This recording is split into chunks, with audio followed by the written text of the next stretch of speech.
Coba bayangkan, sebatang benda kecil yang bisa membuat orang tenang, tapi juga menjadi penyebab kematian tiap tahunnya. Ironisnya, benda itu dulu bukan lagi untuk gaya hidup, melainkan untuk ritual suci. Dan inilah awal mula rokok. Sejarah rokok dimulai ribuan tahun lalu di benua Amerika, jauh sebelum bangsa Eropa datang, di mana suku-suku asli seperti Maya, Aztec, dan Indian di Amerika Tengah sudah membakar daun tembakau kering untuk upacara keagamaan. Asapnya dipercaya bisa menghubungkan manusia dengan roh leluhur dan dewa-dewa, tapi mereka tidak menyebutnya dengan rokok, tapi disebut dengan tabako, istilah dari bahasa suku Taino di Karibia.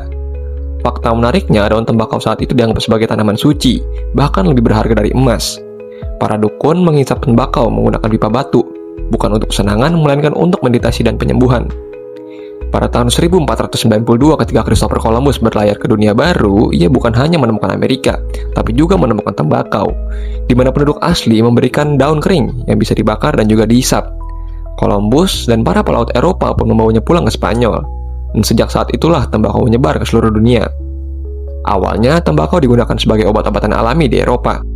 Dokter percaya bahwa asap tembakau bisa mengobati pilek, sakit kepala, bahkan wabah pes. Namun seiring waktu, orang-orang mulai menikmatinya bukan karena efek penyembuhannya, tapi karena sensasi relaksasinya. Kebiasaan merokok berkembang cepat pada abad ke-19. Kalau sebelumnya orang menghisap tembakau lewat cerutu atau pipa, kini muncul cara baru. Tembakau digulung dengan cara kertas. Inilah cikal bakal rokok modern. Fakta menariknya, ide rokok gulung ini awalnya berasal dari tentara Turki yang menggulung tembakau dengan kertas koran saat perang.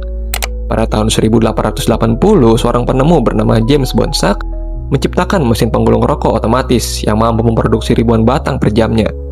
Penemuan ini mengubah segalanya. Rokok menjadi barang massal, murah, dan mudah didapat. Memasuki abad ke-20, rokok tidak lagi sekedar produk, tapi juga simbol gaya hidup.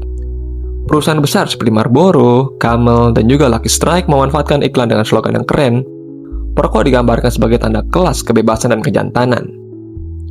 Namun di balik itu semua, ilmuwan pun mulai menemukan sisi gelapnya, di mana pada tahun 1950 penelitian medis pertama kali membuktikan bahwa rokok itu menyebabkan kanker paru-paru dan berbagai penyakit serius. Sejak saat itu, dunia pun mulai berubah. Muncul peringatan kesehatan, iklan rokok dilarang, dan kampanye anti merokok pun dimulai. Saat ini, rokok sudah berevolusi. Ada rokok elektrik atau vape, rokok tembakau rendah nikotin, dan berbagai inovasi yang mengklaim lebih aman.